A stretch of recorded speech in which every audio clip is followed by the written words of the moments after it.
Hey everyone. So, we all use the cloud pretty much every second of the day, right? But it feels so abstract, kind of like our data is just floating around in space somewhere. The reality, though, is that the cloud has a massive, physical, and just brilliantly organized backbone. So, today, we're going to pull back the curtain on this hidden global infrastructure. Really think about that for a second. How on earth is it possible to get almost instant access to data that is physically sitting on a server on the other side of the planet? It totally feels like magic, but it's actually just an incredible masterpiece of engineering. And the secret? Well, it's a surprisingly simple three-level hierarchy that all the big cloud providers, your Amazons, Googles, and Microsofts, use to manage their hardware across the globe. We're going to break down exactly what those three tiers are: regions, availability zones, and edge locations. Okay, let's start at the very top, the 30,000-foot view of the cloud's physical world. We are talking about regions. This is the big picture, the global footprint of the entire internet. A region is pretty much exactly what it sounds like, a specific, separate geographic spot on the map. Think Northern Virginia in the US, or London, or Mumbai. But the key word here, the most important word, is isolated. If a massive hurricane completely wipes out power in the entire Virginia region, well, the Frankfurt region over in Germany doesn't even blink. They are totally independent of each other. Now, this is where it gets really interesting, especially when it comes to the law. This idea of isolation is absolutely critical.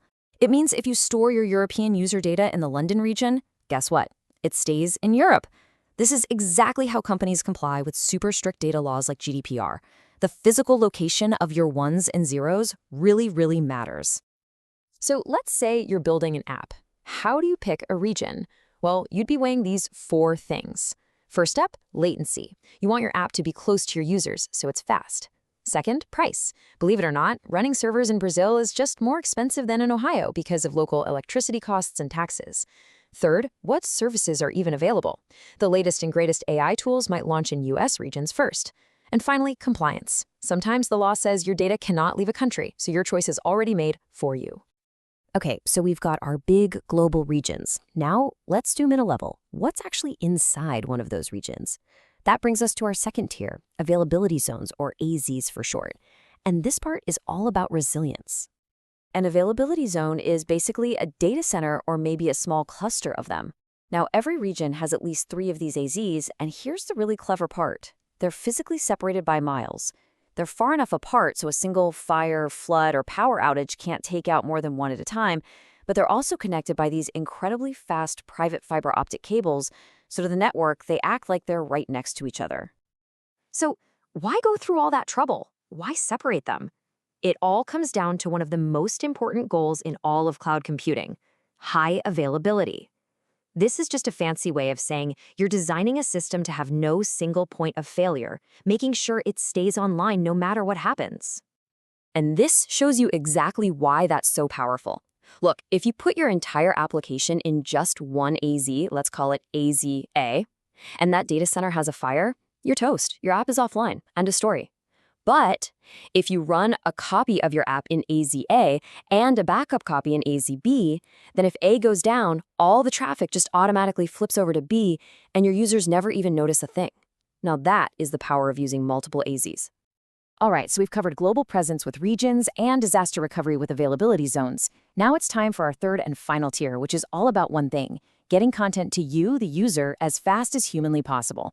Let's talk about edge locations. Just take a look at the scale here. It's wild. While there are, a few dozen regions around the world, there are hundreds of edge locations. We're talking over 400 of them scattered across basically every major city. They are everywhere, and their whole goal is to be physically close to as many people as possible. So what in the world is an edge location? Well, think of it like a small, super specialized data center. These things are the workhorses of what's called a content delivery network, or CDN. Now, you don't run your main app here. Their job is way simpler. They just store or cache copies of your popular files, like videos, images, and big web pages. So here's how it solves that whole streaming problem from the beginning of our talk. Let's say a video file is sitting on a server in a region in the US. The very first person in Australia who requests it might have a little bit of a wait while that file travels all the way across the ocean to a nearby edge location in Sydney. But once it's there, The second, third, and 100th person in Australia who wants that same video gets it served directly from Sydney. The result is a lightning-fast streaming for pretty much everyone. Okay, we've gone through the 3 technical tiers. So now, to make sure this all really sticks, let's tie everything together with a simple, and I gotta say, pretty delicious analogy. I want you to forget about data centers and servers for just a minute. Instead, let's imagine we're running a massive global pizza delivery business. How would we structure it to be reliable and fast? First off, our regions are the cities we operate in: New York, London, Tokyo. Each city is its own separate market. The prices for a pepperoni pizza might be different in London than in New York, right? And maybe we have a special deep dish pizza that's only available in our Chicago location. This is just like how cloud regions have different pricing and service availability. Now, inside each city, or region, we have our availability zones. These are our kitchens. You wouldn't build just one giant kitchen for all of New York City, would you? Of course not. You'd build one in Brooklyn, one in Queens, maybe one in Manhattan. That way, if the Brooklyn kitchen has a fire, no problem. The Queens kitchen just keeps taking the orders and delivering the pizzas. That's high availability in action. And finally, we've got our edge locations. What are they? They're our delivery drivers who are already waiting on street corners with pizzas cooked and ready in their heated bags. Now, they don't make the pizza. That happens back at the kitchen. They just hold the finished, cached product ready to get it to your door in minutes. They exist purely for speed. So let's put it all together one last time. The region is the city, and that's all about compliance and local control. The availability zones are the kitchens, which give us reliability and uptime. And the edge locations are the delivery drivers for pure, unadulterated speed and performance. See? Each tier has its own super important job. So here's the main takeaway. Every single time you stream a movie, join a video call, or just load a website, you are interacting with this invisible, 3-tiered physical network. It is the silent, incredibly reliable, and insanely fast foundation that makes pretty much our entire digital world possible.